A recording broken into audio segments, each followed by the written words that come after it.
In this video, I'll put you through on how to sign a PDF file in Google Chrome for free.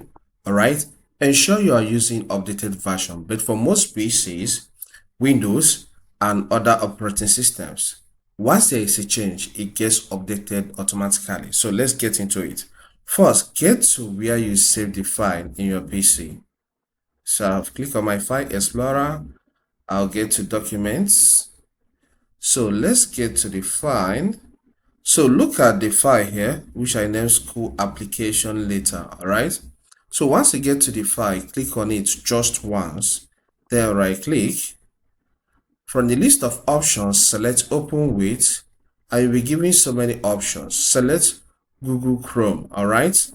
Here I'm using Windows 11 PC. So maximize that. You can see the file here. So I need to sign here. Okay. And for you to sign, the next step you need to take is to click on this draw icon.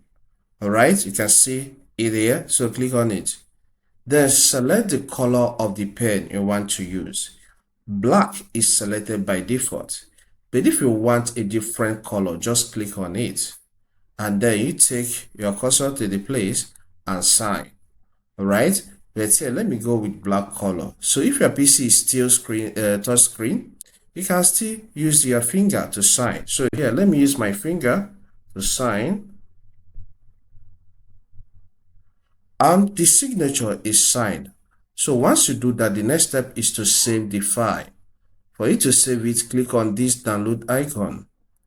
Then you see the option with your changes and without your changes. So I'm going to go with your changes. So once you do that, it will open a new dialog here, a new window for you to name the file. So here, let me call this school application letter 2 because this is the signed copy, and choose the location you want to save it. Here I want to save it in downloads. Click on save.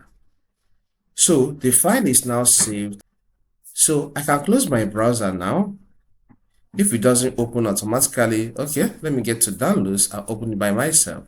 So I'll double click on it and I'll scroll and look at the signature here. So it's as simple as that. Okay,